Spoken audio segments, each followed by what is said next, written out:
Système Dreadlocks.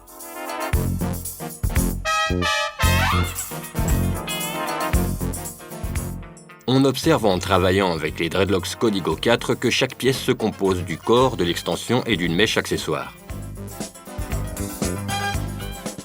Il est important d'en tenir compte pour obtenir une bonne fixation.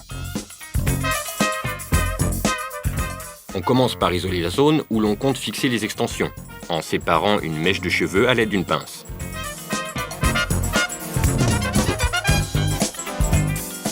On place ensuite un clip dans le passeur, puis on sélectionne une mèche de cheveux que l'on glisse dans le clip.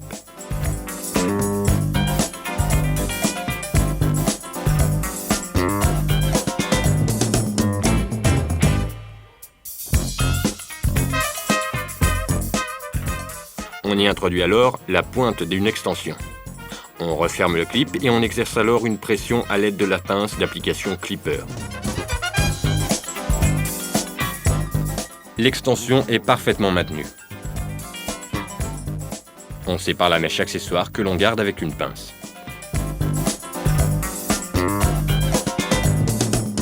Il suffit alors d'envelopper le clip avec la mèche naturelle jusqu'à ce que l'on ait formé un cylindre.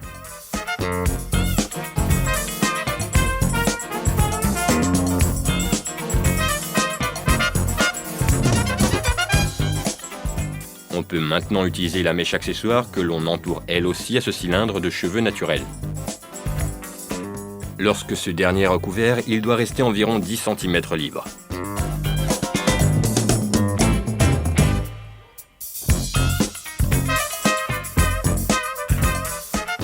Ils nous serviront à appliquer de la chaleur avec le fer. La fibre fusionne et l'extension est alors parfaitement fixée.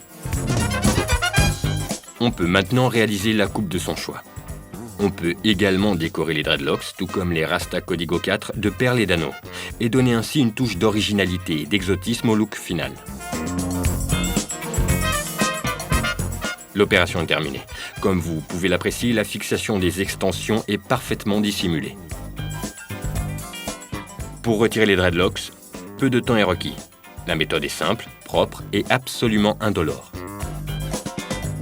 On saisit l'extension et on la coupe à hauteur du nœud, juste en dessous du cylindre d'union.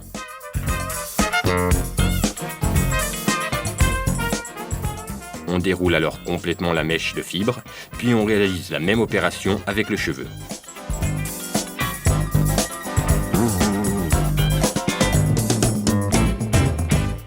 Il ne nous reste plus qu'à appuyer sur le clip pour qu'il s'ouvre, à retirer le reste des extensions et à retirer le clip en le faisant glisser. Lorsque vous aurez terminé, vous constaterez qu'il ne reste plus aucune trace des extensions.